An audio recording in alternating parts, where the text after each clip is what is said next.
Muy buenas alumnos y alumnas del IES Guadalpín, de la asignatura de Historia de España, alumnos y alumnas del BT2, del BH2B, del BH2A. Eh, Vamos a seguir con nuestro tema del franquismo, pero antes quería aclarar los gazapos, porque en este caso fueron dos que metimos en el vídeo anterior. Eh, por un lado, mencionar que el general que había defendido el Alcázar de Toledo, que hasta que llegó Franco fue Mosquera, dije que fue Mosquera y en realidad se llamaba Moscardó. Y el otro gazapo que metí en este caso fue el de la Catedral de la Almudena. Franco no ordenó su construcción, esta construcción fue ordenada por Alfonso XII. Bien es cierto que luego se le hizo una misa cuando ganaron la guerra civil y entraron en Madrid, el primer día o el segundo después de la victoria, se le hizo una misa en la Catedral de la Almudena, pero esta catedral estaba construida mucho antes. Dicho lo cual, pues en este vídeo meteré seguramente uno, y si se me ocurre, uno que tengo ya preparado, un gazapo que tengo ya preparado, pero como se me ocurra otro durante el vídeo, pues no descarto de también mencionarlo. Bien, dicho lo cual, ayer estuvimos hablando de los fundamentos ideológicos del franquismo. Ahí había que mencionar el totalitarismo, el nacionalismo extremo, el antiliberalismo, etcétera. Y hoy vamos a hablar de los fundamentos políticos. Estos no son más que las leyes que se aprueban durante el régimen. Antes de empezar, eh, aquí es donde tenemos que empezar en esta diapositiva. A ver, a falta de una constitución, que sería la ley fundamental de un país democrático, ¿no? Una constitución que establece un marco legal a partir del cual se va legislando todo lo demás, pues a falta de una constitución, Franco lo que crea son las llamadas leyes fundamentales, que quieren darle a España una apariencia de una normalidad democrática que no era tal, porque obviamente estábamos en una dictadura. Entonces, se trata de 7 leyes fundamentales, aunque si miráis en internet, en realidad aparecen 8 porque hay una que aprueba en las Cortes franquistas, pero ya Franco está muerto. Entonces, nosotros vamos a estudiar 7 leyes fundamentales en orden cronológico y la última es del año 76, que es la ley de la reforma política, la estudiaremos en el siguiente tema. Eh, Como os digo, estas leyes fundamentales están destinadas a formar parte, como su nombre indica, de las leyes básicas del Estado y se van aprobando paulatinamente, algunas durante la propia guerra civil y otras en los primeros años del franquismo, otras durante el franquismo, incluso otras al final, incluso si va por ahí, una justo después de morir Franco, que es la del 76. A lo largo de todo el franquismo, ya os comenté en el vídeo anterior cómo el régimen se va adaptando a las circunstancias internacionales y también de la propia sociedad española, se va adaptando ligeramente a los cambios que se van produciendo y para adaptarse pues necesita dictaminar una serie de leyes que vamos a aprender en este apartado. Eh, También hay que aclarar antes de empezar el concepto de democracia orgánica. A ver, Franco no va a tener una democracia ni nada que se le parezca, pero quiere dar al mundo una imagen de normalidad democrática. Para ello, emula lo que serían unas cortes parlamentarias, solo que va a ser diputados designados directamente, pero en apariencia hay un parlamento y para ello va a hacer lo que fuese el equivalente a una constitución, que son estas llamadas leyes fundamentales. Es decir, si tú miras en los organismos puros y duros, pues parece que hay una constitución, que hay un parlamento, que hay un gobierno, que hay una separación de poderes, pero esta no es tal. Se llama democracia orgánica a este modelo que intenta dar una apariencia democrática, pero no lo es. La primera de las leyes fundamentales es el fuero del trabajo, que va a articular no solo las relaciones en el mundo laboral, se desaparecen todos los sindicatos, toda la patronal, se queda un sindicato único que va a estar controlando por Falange, que es el sindicato, la Asociación Nacional Sindicalista, y ya vimos cómo el líder de este sindicato va a ser el propio Franco, o el presidente del sindicato va a ser el propio Franco, y la cúpula del mismo va a ser controlada por el Partido Único. Y Y este, como os digo, no, está diseñado por Dionisio Ridudrejo y Eduardo Aunós. Ridudrejo, vamos a hablar ahora de él porque aparece también en otro apartado. Fue un escritor perteneciente a la llamada generación del 36. Al principio fue muy favorable a Franco, luego se va a volver un poco crítico, ahora lo explicaremos. Y lo que nos interesa de este fuero es que prácticamente una copia de la Carta di Lavoro, que estaba aprobada en Italia por Mussolini, y que establecía no solo las relaciones laborales, en la cual, como repito, que se habían eliminado los sindicatos de clase, ni también la patronal, todos estaban integrados en un sindicato único, patronal, es decir, empresarios, obreros y técnicos, y también va a planificar la política económica. Es decir, la economía se planifica a partir también de este foro del trabajo, no solo las relaciones laborales, sino también competencias en economía. Esta sería la primera de las leyes fundamentales, es aprobada en el año 38 y en plena guerra y vamos a seguir explicándolas. La segunda, muy al principio del régimen, la ley constitutiva de corte. Os he comentado que Franco quería dar una apariencia de normalidad democrática y para ello crea una especie de parlamento. El pequeño detalle es que los diputados no son elegidos por el pueblo, ni siquiera con trampas, como se hacía durante la Restauración, sino que son directamente designados por el régimen. Estas leyes, estos diputados van a recibir el nombre de procurador de las Cortes. ¿Y quién la forma? Pues la forman los ministros del gobierno, el Consejo Nacional del Partido Único, de la FED y de la JONS. Os recuerdo que era el Partido Único, Federación Española Tradicionalista, Falange Española Tradicionalista y de la JONS, el Consejo Nacional del Sindicato Único, la Asociación Nacional Sindicalista, la ANS, los alcaldes de cada una de las capitales de España, los rectores de la universidad, la jerarquía eclesiástica, es decir, los obispos, y los colegios profesionales, los colegios de arquitectos, de abogados, de médicos, etcétera. También los líderes de estos colegios formaban parte de las Cortes Españolas. Y aparte tenemos 50 miembros que se nombraban directamente por el dictador, por Franco, entre militares, clérigos, empresarios. Incluso llegó a nombrar a su esposa. Su esposa Carmen Polo fue durante unos años procuradora de las Cortes. Entonces, bueno, en última instancia todos eran elegidos por Franco porque ahí no se movía un dedo sin que él lo autorizara. Pero técnicamente tenemos una serie de procuradores que emanan de estos organismos que os he explicado donde pone Cortes Española, todos esos organismos, ministros, etcétera. Y luego Franco nombra directamente a 50 miembros. A partir del año 68, ya en los últimos años del franquismo, un tercio de estos procuradores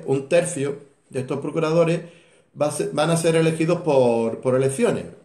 La gente va a poder votarlos y van a ser candidatos no de partidos políticos, sino de lo que se llamaban los órganos naturales que el franquismo designaba entre la familia, es decir, podían ser padres de familia o miembros municipales, alcaldes y concejales, o miembros del sindicato único.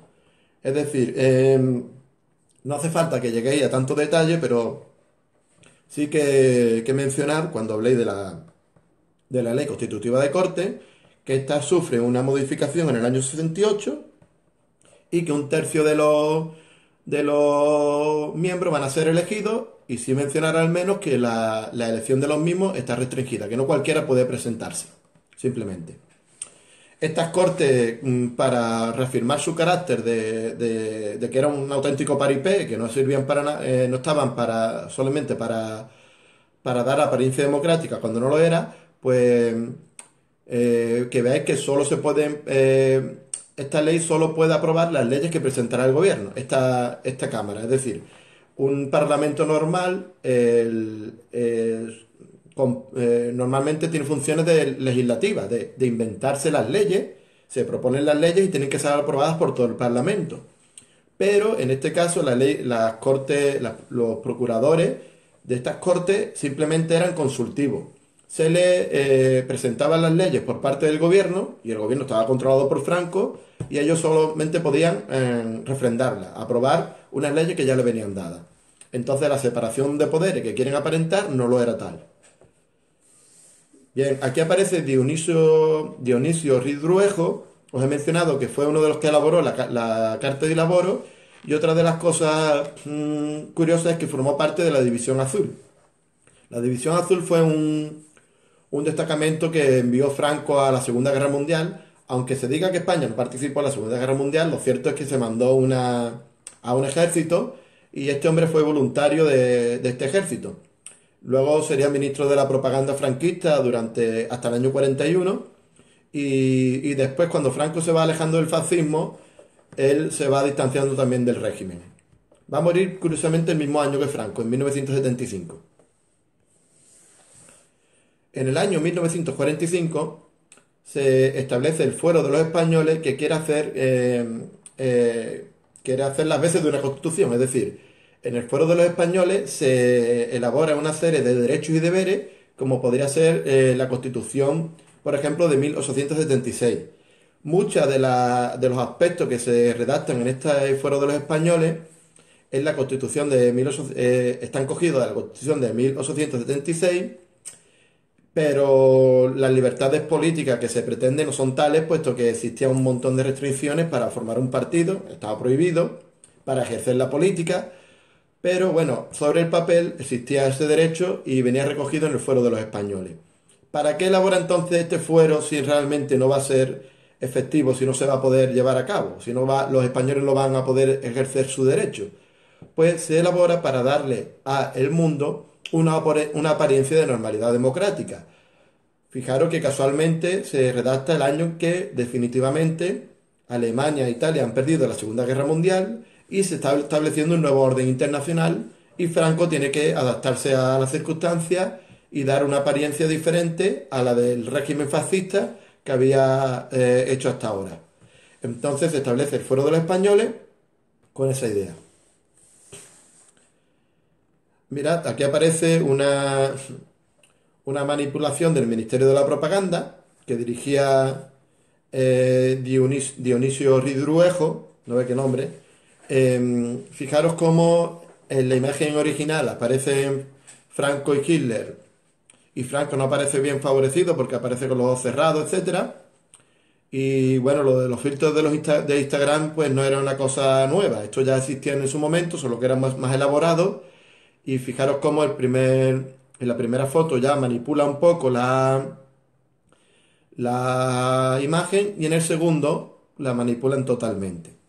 Bueno, esto no deja de ser una anécdota, es una imagen que se tomó en Hendaya.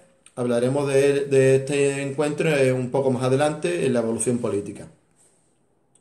Continuamos con la ley de referéndum nacional.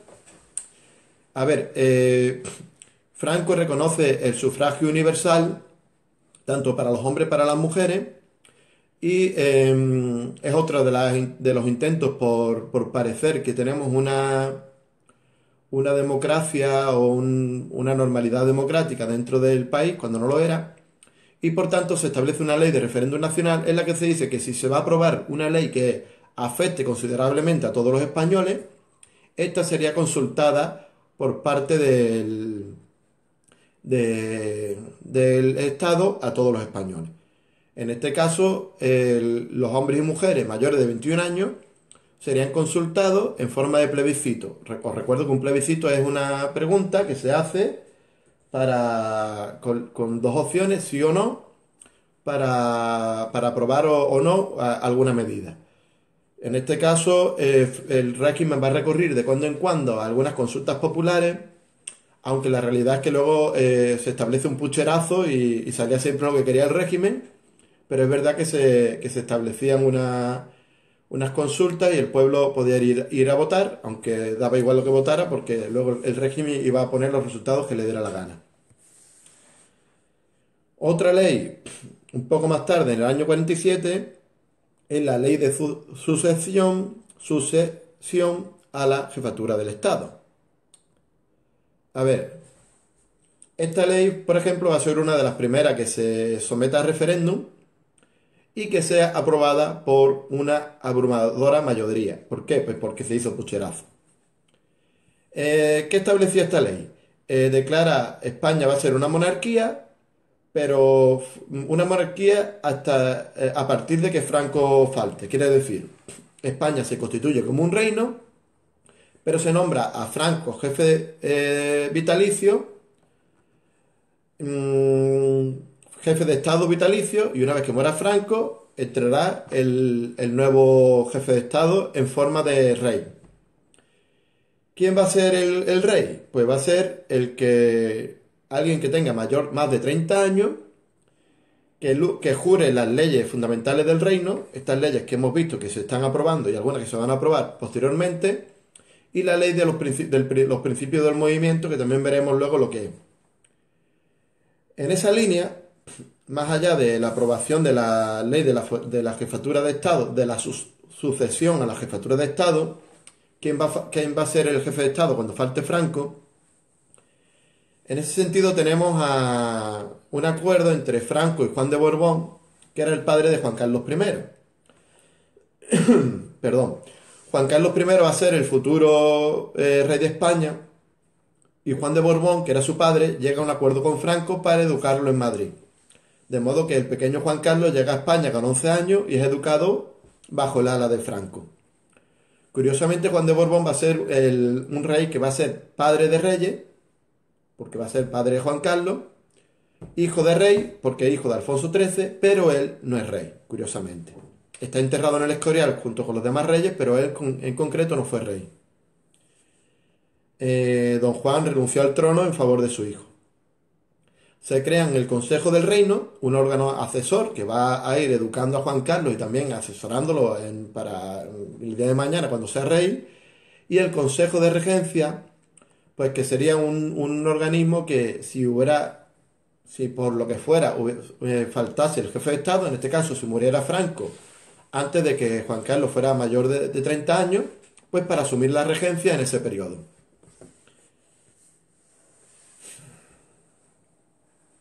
En el año 1958, fijaros cómo vamos avanzando en estas leyes fundamentales, en el año 1958 eh, se jura la ley de principio del movimiento nacional.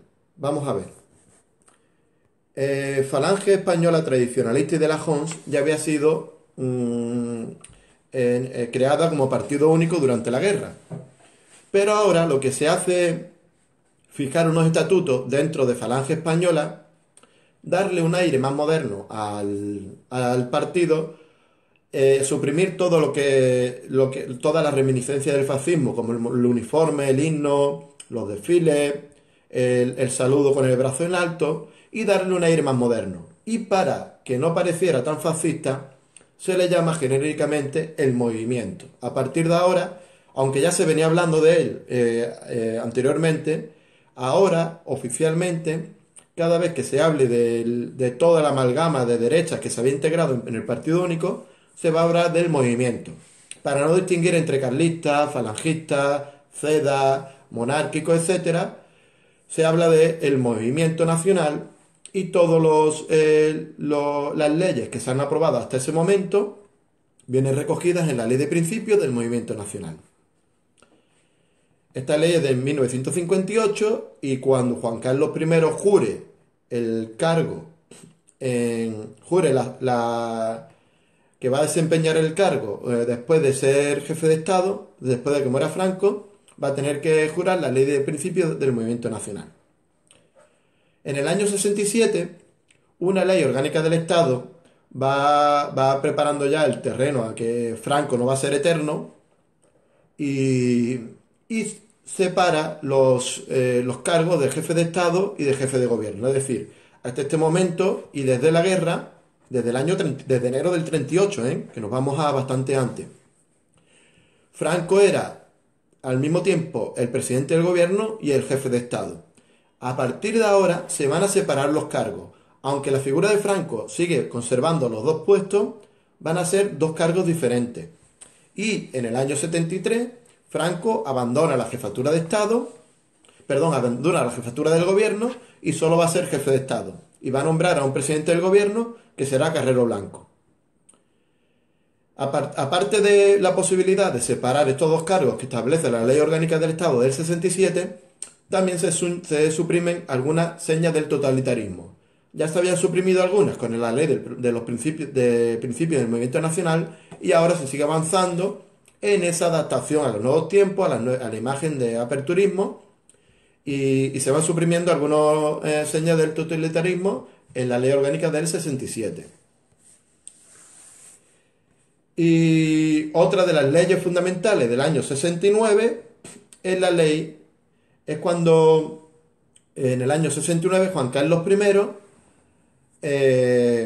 asume que va a ser el sucesor de Franco a título de rey.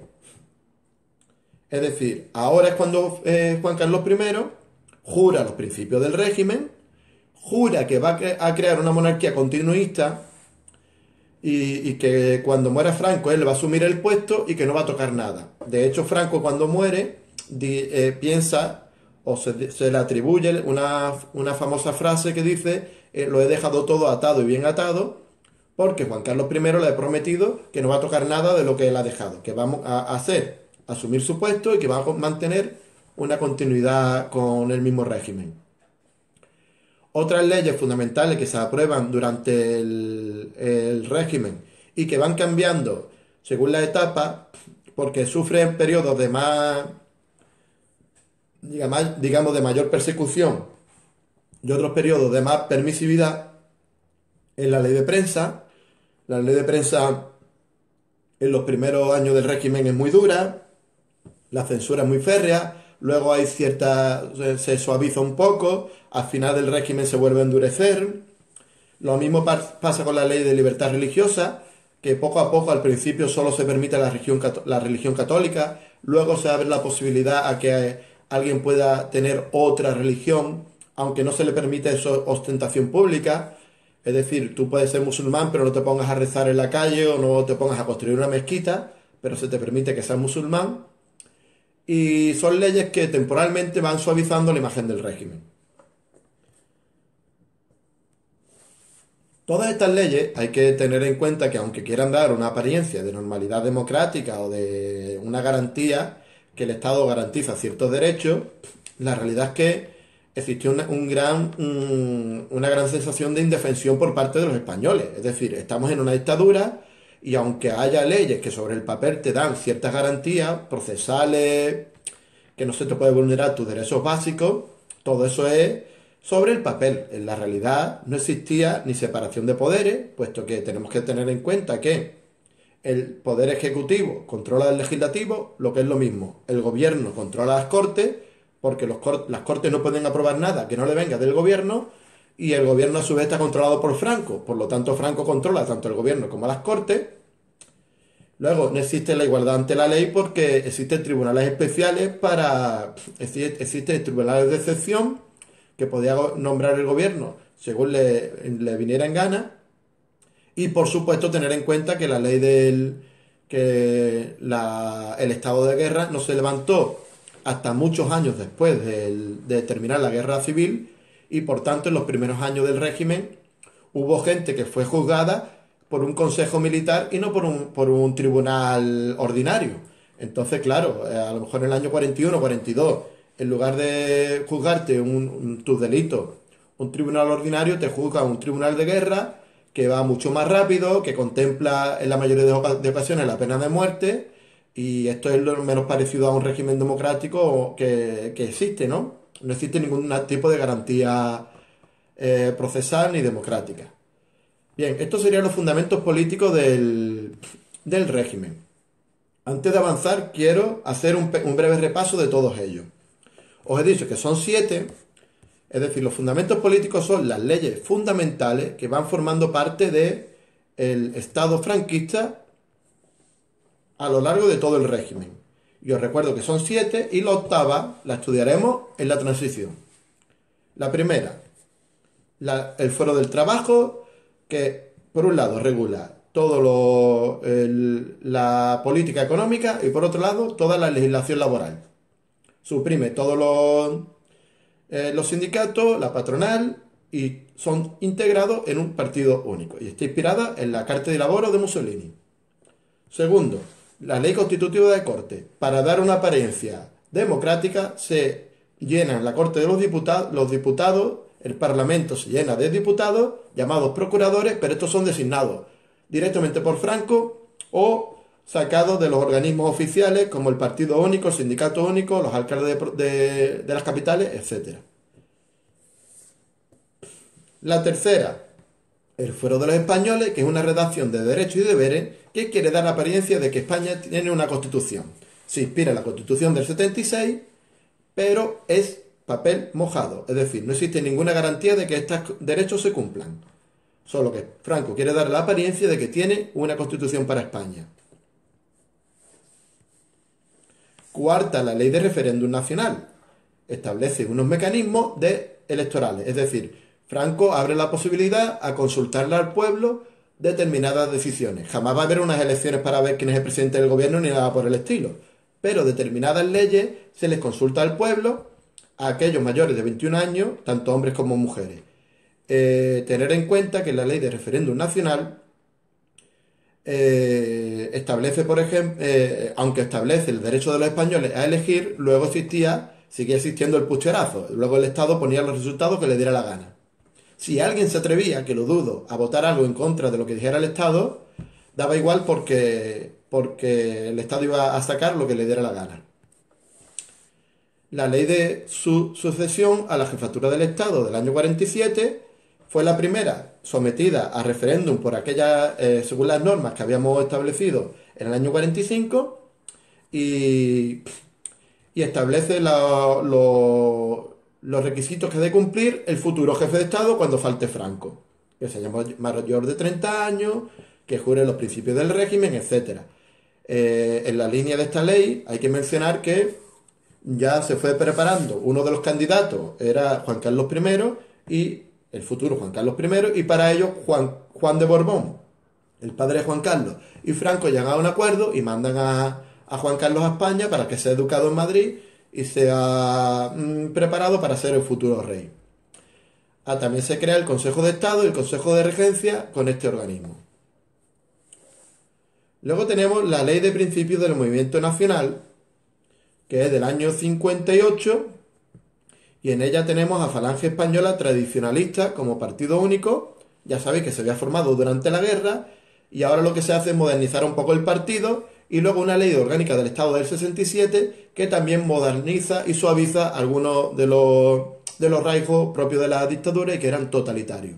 La ley de principios del movimiento nacional, la ley orgánica del Estado, y finalmente pues mencionar como Juan Carlos I, esto ya no es una ley fundamental, sino que antes de que acabe el franquismo, Juan Carlos I es nombrado directamente ya sucesor a título de rey. Jura los principios del movimiento, tal y como se recorregía en la ley de sucesión a la jefatura de Estado del año 47. Y que otras leyes que se van aprobando en este momento es la ley de prensa, la ley de libertad religiosa, o leyes, y estas leyes se van suavizando, endureciendo según la etapa que veamos del régimen. Bueno, estos son los fundamentos políticos. Finalmente vamos a centrarnos en los fundamentos sociales. Hemos visto primero los fundamentos ideológicos, toda la ideología que define el régimen. Ahora hemos visto las 7 leyes fundamentales que se aprueban a lo largo de todo el régimen y que van componiendo el cuerpo legal sobre el cual descansa todo este Estado totalitario. Y finalmente vamos a ver en qué se apoya el régimen a nivel social. Es decir, el franquismo tiene unos apoyos sociales que ya se van anunciando durante la Guerra Civil, y ahora vamos a ver cómo funcionó esto a lo largo del régimen. Voy a beber un poco de agua.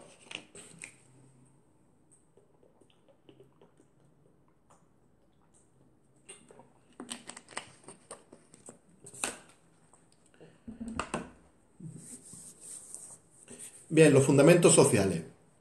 El Estado, el franquismo se va a apoyar en 3 grandes sectores dentro de la sociedad, que son Falange, Entendiendo Falange como el partido único, ¿vale? Vamos a abreviar con Falange, no voy a estar diciendo todo el tiempo el nombre tan largo.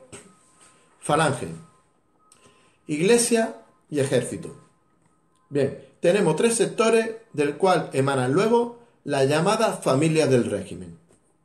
¿Vale? Luego explicaremos lo que es esto, pero al principio tenemos que ver que las familias proceden de tres sectores: Falange, Iglesia y Ejército.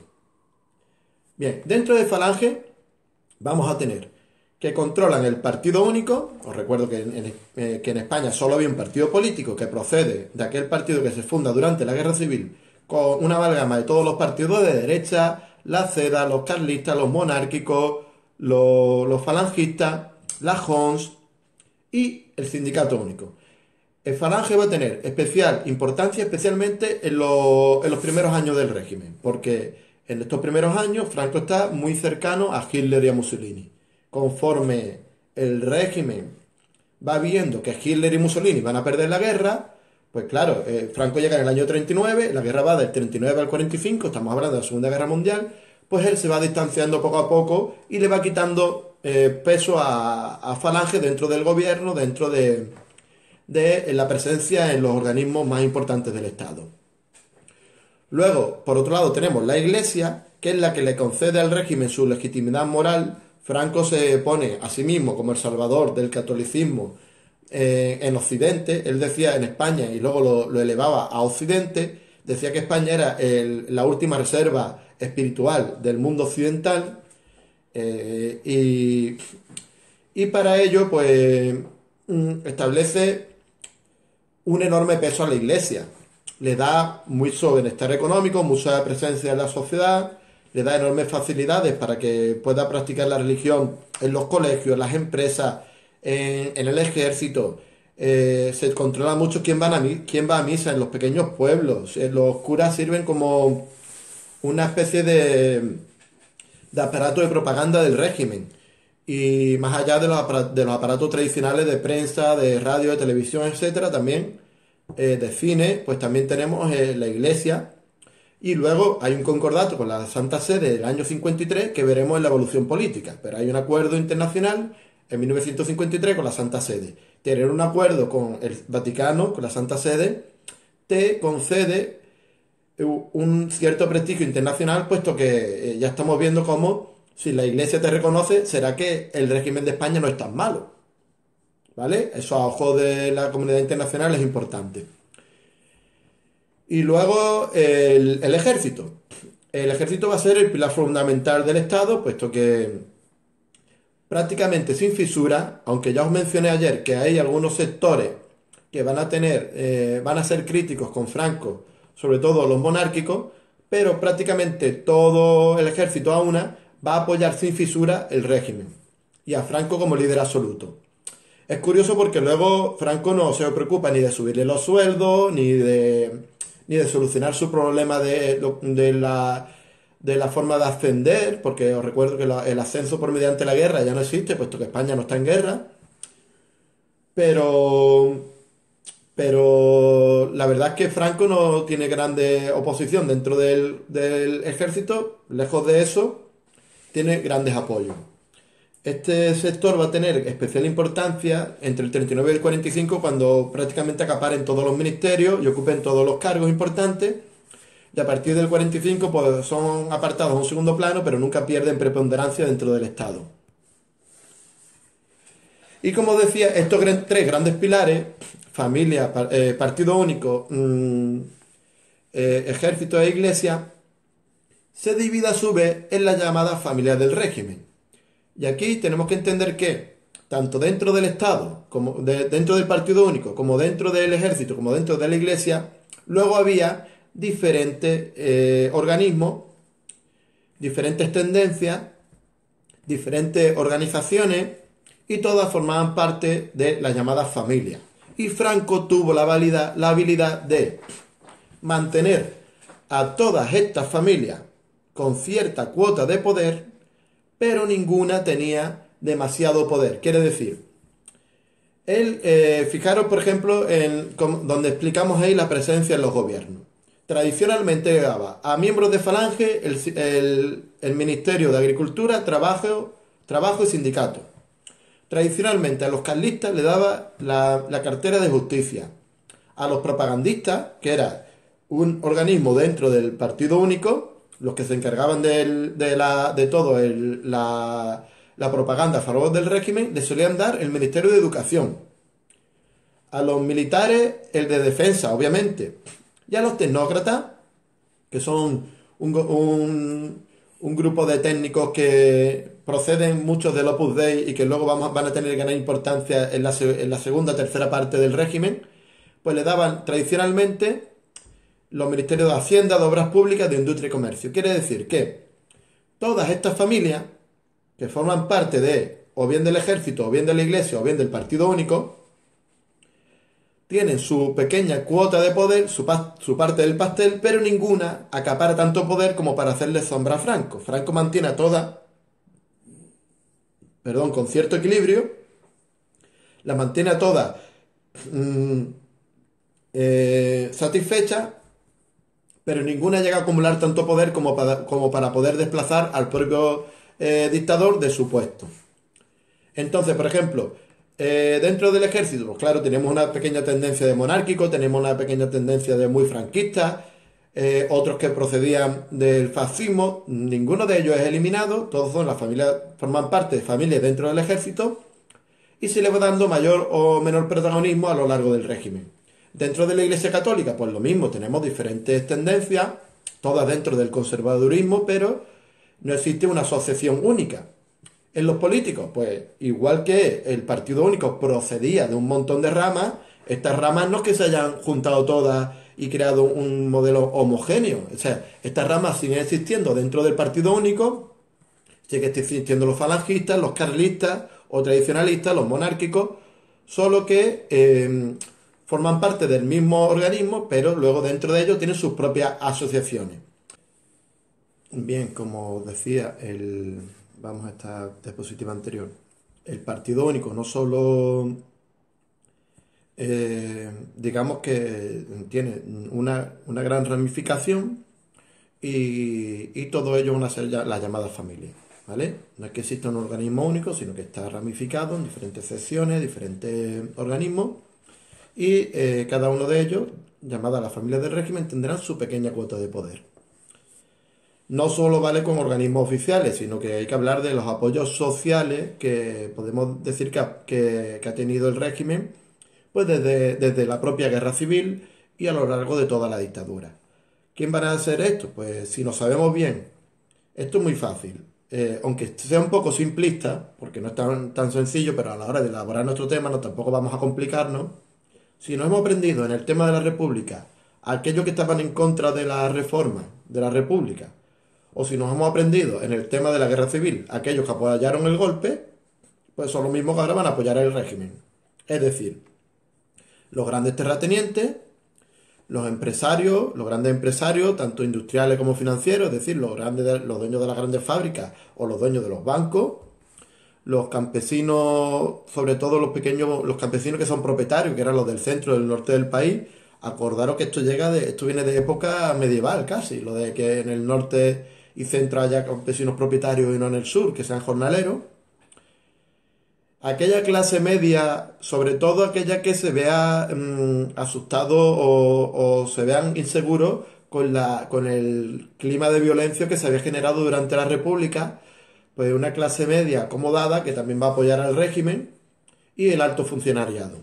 No todos los altos funcionarios que apoyarán al régimen desde el principio, pero claro, los que quedan una vez que se han producido las depuraciones, pues van a ser apoyos claros del régimen. Entonces, los apoyos sociales parten de estos grupos, de las clases altas, las clases medias acomodadas, empresarios, la pequeña burguesía en las provincias, los campesinos más tradicionales, etcétera, los terratenientes, por supuesto, y todos ellos, pues volviendo un poco atrás, se estructuran en las familias del régimen y estas familias del régimen a su vez se agrupan entre grandes pilares, falange, iglesia y ejército. Bien, en este vídeo entonces hemos aprendido los fundamentos políticos, que eran las 7 leyes fundamentales que se aprueban a lo largo del régimen, y los fundamentos sociales o los apoyos sociales, que van a ser estos que acabamos de explicar. El siguiente apartado, siguiente vídeo, os hablaré de la evolución del régimen. Tenemos 4 etapas, explicaremos, siempre teniendo de fondo estas leyes que se han aprobado, esta evolución ideológica que hemos explicado, vamos a explicar las 4 grandes etapas que componen el régimen de Franco. Porque, como ya os dije, no es un régimen estático, sino que se va moldeando a lo largo de estas casi 4 décadas, se va moldeando y se va adaptando a la evolución económica, a la evolución social y al panorama internacional. Bueno, esto es todo. Espero que os haya servido, que os esté sirviendo estos vídeos. Como siempre, mandaros mucho ánimo, mucha fuerza, paciencia. Y deciros que el día que estoy grabando el vídeo es el día siguiente a todas estas noticias que hubo de aprobado general, etcétera. A ver, yo no sé, a la altura que colguemos el vídeo, probablemente ya habrá noticias nuevas, pero bueno, deciros que por favor os esperéis a que os demos instrucciones los profesores. No hagáis caso ni de los periódicos, ni de los medios digitales, ni de las redes sociales, ni siquiera de las ruedas de prensa de la ministra, ¿vale? Esperaros a que nosotros, de forma oficial, os digamos cómo se van a hacer las cosas. Porque hasta que la Junta no nos mande instrucciones claras y nosotros nos organicemos, ahí todo lo que se hable es papel mojado. Venga, mucho ánimo, un saludo y nos vemos prontito.